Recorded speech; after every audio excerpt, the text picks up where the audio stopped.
October মাসের 17 তারিখে মহা ধুমধামে জুলাই সনদ স্বাক্ষরিত হয়েছে।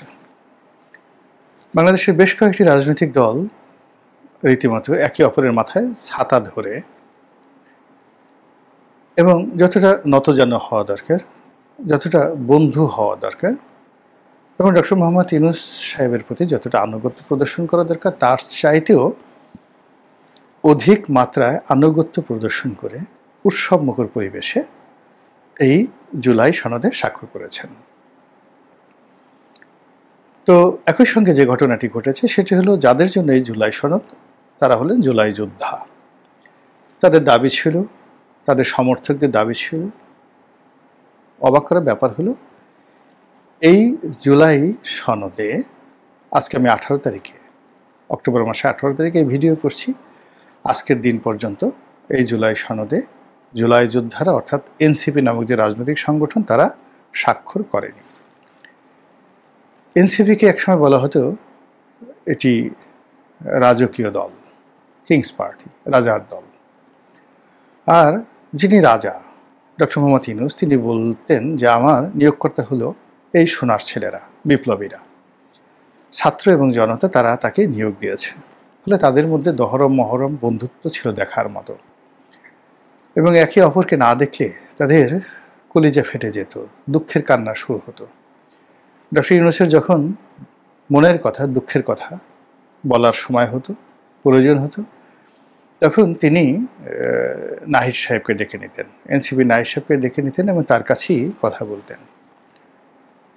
যখন ডক্টর মোহাম্মদ ইউনূস এই জুলাই বিপ্লবকে নিয়ে, বিপ্লবীদেরকে নিয়ে গর্ব অনুভব করতেন, তাদের সঙ্গে চলার জন্য পুলক অনুভব করতেন, তখন তিনি মাহফুজদের মতো বিপ্লবীদেরকে নিয়ে আমেরিকা যেতেন এবং আমেরিকার কর্তা ব্যক্তিদের কাছে, তার বন্ধুবান্ধবের কাছে, ক্লিন্টনের কাছে তিনি তাকে পরিচয় করে দিতেন বিপ্লবের মাস্টার মাইন্ড হিসেবে।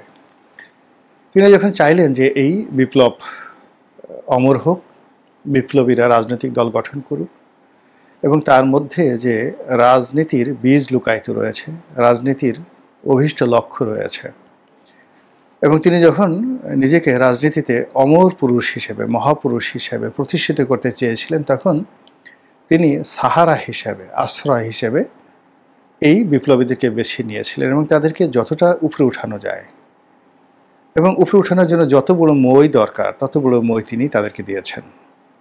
তিনি তাদেরকে পুলিশের প্রোটোকল দিয়েছেন, সেনাবাহিনীর প্রোটোকল দিয়েছেন, তাদের জন্য রাজভাণ্ডার উন্মুক্ত করে দিয়েছেন, তাদেরকে মন্ত্রী বানিয়েছেন, গাড়ি দিয়েছেন, বাড়ি দিয়েছেন, সঙ্গী দিয়েছেন, সাথী দিয়েছেন, সম্মান দিয়েছেন, মর্যাদা দিয়েছেন, সব কিছু দিয়েছেন।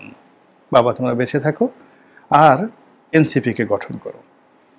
এবং এই এনসিপিকে রাজনৈতিকভাবে মাঠে ময়দানে ছড়িয়ে দেওয়ার জন্য তিনি গোপালগঞ্জে যে কাণ্ড ঘটিয়েছেন এবং সেখানে সেনাবাহিনীকে দিয়ে তিনি যে ঘটনা ঘটিয়েছেন নিরীহ এবং সাধারণ মানুষের উপর, এটা স্বাধীন বাংলাদেশে সেনাবাহিনী এই কাজ কখনো কোনো রাজনৈতিক দলের জন্য, কোনো সরকারের জন্য, কোনো সরকার প্রধানের জন্য কখনো করেনি।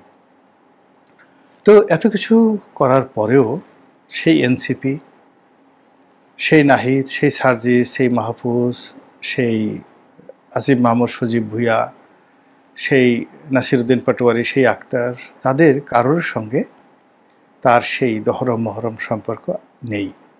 তার প্রমাণ এই জুলাই আগস্ট বিপ্লবের এই নায়কেরা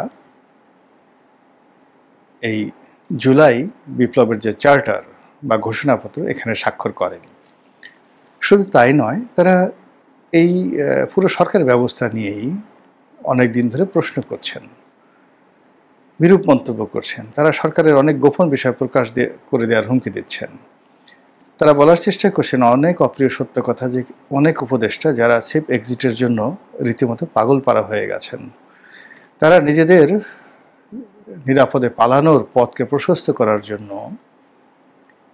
কোনো রাজনৈতিক দলের দাবিদারি করছে, কোনো রাজনৈতিক দলকে ক্ষমতায় বসানোর চেষ্টা করছে এবং তাদের অর্থাৎ ডক্টর ইউনূস এবং সরকারের যারা নিয়োগকর্তা, সেই এনসিপিকে তারা ছুঁড়ে ফেলে দেওয়ার চেষ্টা করছে, এটা কোনো অবস্থায় তারা মেনে নেবে না।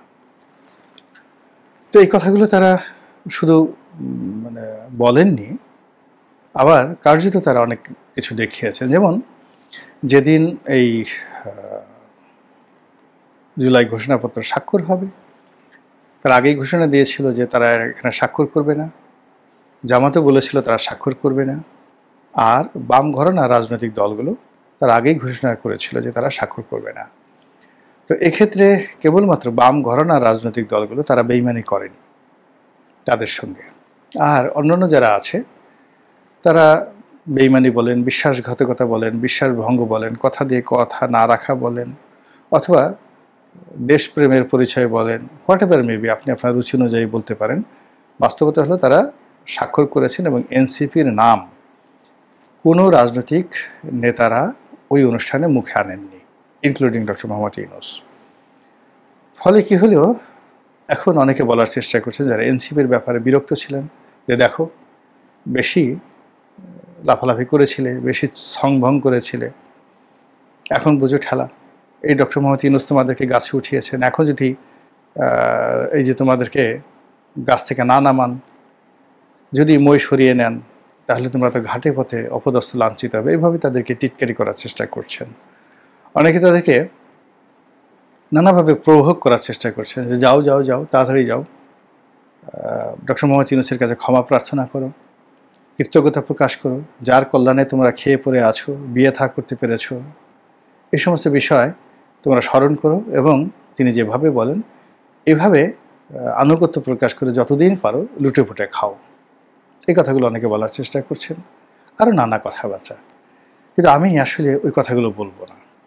আমার কাছে যেটা মনে হচ্ছে যে এনসিপি যে কথাগুলো বলছে, যে কাজগুলো করছে, তারা পার্টলি, অনেকাংশে, মেজরলি তারা সঠিক পথে আছেন।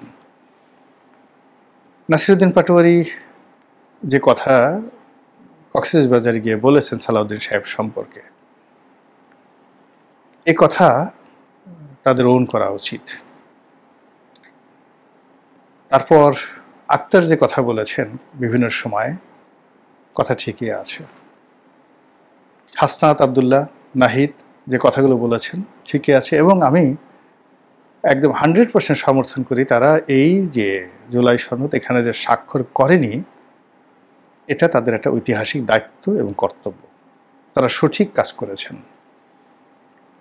অনেকে বলার চেষ্টা করেছেন, বিশেষ করে আওয়ামী লীগপন্থী যারা লোকজনরা আছে, এই জুলাই সনদ একটা প্রতারণা, এটা একটা লোক দেখানো। এর আইনি ভিত্তি নিয়ে, এর কার্যকারিতা নিয়ে অনেকে প্রশ্ন তুলেছেন। অনেকে বলার চেষ্টা করেছেন যে আগামীতে যারা ক্ষমতায় আসবেন, বিএনপি যদি আসে, জামাত যদি আসে, বা যারা সংসদ গঠন করবেন, সংসদে যাদের সংখ্যাধিক্য থাকবে, তারা যদি না চান এই জুলাই সনদ, এটা একটা একেবারে একটা পেপার ওয়ার্ক হয়ে যাবে, একটা কাগজে বাগ হয়ে যাবে, এবং এটার কোনো রকম 2 পয়সার মূল্য থাকবে না। দ্বিতীয়ত, এটা যদি কেউ বাস্তবায়ন করার চেষ্টা করে, যেটা কার্যত অসম্ভব, এমনকি জামাত বা এনসিপিও যদি ক্ষমতায় আসে, এখন ক্ষমতার বাইরে থেকে তারা অনেক কিছু বলছেন, কিন্তু ক্ষমতায় যাওয়ার পরে এনসিপির পক্ষে আসলে এটা বাস্তবায়ন করা সম্ভব হবে না। এখানে যে কাজটি করা যেত 2024 সনের নভেম্বর মাসে বা অক্টোবর মাসে, এই জুলাই সনদ যদি 2024 সনের অক্টোবর মাসে স্বাক্ষরিত হতো, তাহলে এই বিপ্লবীদের যে স্বপ্ন, আশা আকাঙ্ক্ষা বাস্তবায়িত হতো। 1 2 নম্বর হলো যে এখন এটি এতগুলো কন্ট্রাডিকশন তৈরি করেছে যে এই সরকার মূলত আন্ডার দ্য কনস্টিটিউশন। আর ডক্টর মোহাম্মদ ইউনূস যাই বলেন না কেন, তিনি রাষ্ট্রপতির উপদেষ্টা, রাষ্ট্রপতির অধীন তিনি কাজ করছেন, তার কোনো পার্লামেন্ট নেই। তো কাজেই তিনি সংবিধানের অধীনে থেকে এই যে জুলাই সনদের যে কথা বলছেন, এটা বাস্তবায়ন করবেন কিভাবে, কার মাধ্যমে?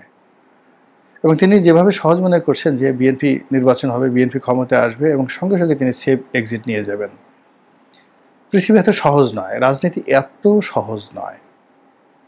এখানে অনেক রাজনীতি যারা করেন, ধরেন একজন মেম্বার মাত্র 5 বছরের জন্য মেম্বারি করেছেন, একজন এমপি 5 বছরের জন্য এমপি গিরি করেছেন, অনেকে 5 বছরও পারেনি। এইবার ধরুন যারা এমপি হয়েছে তারা তো 1 বছর পূর্ণ করতে পারেনি। তো 1 বছর পূর্ণ করতে পারেনি, কিন্তু এই দায়, এই এমপি হওয়ার দায় তারা যতদিন থাকবেন তারা এবং তাদের পরিবারকে বহন করতে হবে। আপনি দেখুন মঈনুদ্দিন এবং ফখরুদ্দিন সাহেব মাত্র কতদিন, 2 বছর বা 3 বছরের জন্য ক্ষমতা ছিল, কিন্তু সেই মঈনুদ্দিন ফখরুদ্দিন তাদের যারা সহযোগী তারা এবং তাদের পরিবার যারা আছে তারা কিয়ামত পর্যন্ত এই বাংলাদেশে সোজা হয়ে দাঁড়াতে পারবেন না, বুক ফুলিয়ে চলতে পারবেন না, কথা বলতে পারবেন না। কেউ বলতে পারবেন না যে আমি ব্রিগেডিয়ার বাড়ি বা ব্রিগেডিয়ার বাড়ির ছেলে, আমার কারণে 111 হয়েছে। কেউ বলতে পারবেন না আমি মঈনুদ্দিন সাহেবের বা ফখরুদ্দিন সাহেবের শ্যালক, বা আমি তার পরদাদা, বা আমি তার নাতি। আমরা মানে আমাদের বংশধররা একসময় 111 ঘটিয়ে একেবারে তারেক জিয়ার মাজা ভেঙে দিছিল, কোমর ভেঙে দিছিল, এ কথা বলতে পারবেন না। তো সেই দিক থেকে এখন যারা আছেন ডক্টর মোহাম্মদ ইউনূস এবং তার যারা সঙ্গী সাথী, ইতিহাসের সেই ধারাবাহিকতা যদি ধরেন, এদের কোনো লিগেসি তৈরি হয়নি। ফলে সেই তত্ত্বাবধায়ক সরকার প্রধান হিসেবে মাত্র 2 জন লোক, জাস্টিস হাবিবুর রহমান এবং জাস্টিস শাহাবুদ্দিন সাহেব, যে সম্মান এবং মর্যাদার আসনটি তৈরি করে রেখেছেন, কিংবা সেই প্রধান নির্বাচন কমিশনার রূপে জনাব আবু হেনা সাহেব যে লিগেসি তৈরি করে রেখেছেন বাংলাদেশে, ওটা ভাঙা সম্ভব নয়। কাজে এখানে হুদা কমিশন, নুরুল হুদা কমিশন, কিংবা আরেকজন ছিলেন যেটা রকিবুল হুদা কমিশন, তারপরে হাবিবুল আওয়াল কমিশন, বিএনপির জামানাতে সেই আজিজ মার্কা কমিশন, এইগুলো খুব ব্যাড ইনস্ট্যান্স তৈরি করে রেখেছে। এরই ধারাবাহিকতায় এখন যে যারা রাষ্ট্র চালাচ্ছেন গত 14 মাসে তারা এমন কোনো সুকর্ম, এমন কোনো লিগেছি তৈরি করতে পারেনি যা কিনা মানুষ আগামী দিনে তাদেরকে সম্মানের সাথে মর্যাদার সাথে স্মরণ করবে। আর সেই অর্থে তারা যে সেফ এক্সিট যাচ্ছেন বা যা কিছুই করছেন, যেটা অভিযোগ করা হচ্ছে এনসিপির পক্ষ থেকে, তার প্রেক্ষিতে এই যে জুলাই সনদ স্বাক্ষর করে, তারপরে এই যে ঐক্যমত্য কমিশন করে জনাব আলেরিয়াস থেকে শুরু করে জনাব বদিউল আলম মজুমদারকে দিয়ে যে কাজগুলো গত 1 বছর ধরে রাষ্ট্রীয় অর্থের অপচয় করে, সময় অপচয় করে যা কিছু করা হয়েছে, এটার জন্য আগামীতে অনেককে কাঠগড়ায় দাঁড়াতে হবে। যে কলম দিয়ে স্বাক্ষর করা হয়েছে, তারপরে যে পুস্তকে স্বাক্ষর করা হয়েছে, যে চেয়ারে বসে স্বাক্ষর করা হয়েছে, ইতিহাস একদিন এগুলোর জবান খুলে দেবে। ওই কলম একদিন কথা বলবে। যে কাগজে স্বাক্ষর করা হয়েছে সে কাগজ একদিন কথা বলবে। যিনি স্বাক্ষর করেছেন তার সারা শরীর, অস্থি মজ্জা থেকে শুরু করে চর্ম, পঞ্চ ইন্দ্রিয় কথা বলবে, শুধু সময়ের ব্যবধান। তো সেই দিক থেকে আমি আমার অন্তঃস্থল থেকে এনসিপিতে যে স্বাক্ষর করেনি তাদেরকে ধন্যবাদ জানাই। আর যদি তারা ভবিষ্যতে স্বাক্ষর করে তবু ধন্যবাদ জানাবো যে অ্যাটলিস্ট ওই দিন তারা করেনি, তাদের যে নোট অফ ডিসেন্ট এবং তাদের যে ব্যাকবোন আছে সেই ব্যাকবোনটি ওই দিনে তারা অন্ততপক্ষে দেখাতে পেরেছেন। মহান আল্লাহ আমাদের সবাইকে হেদায়েত দান করুন এবং হেফাজত করুন। আসসালামু আলাইকুম ওয়া রাহমাতুল্লাহি ওয়া বারাকাতুহু।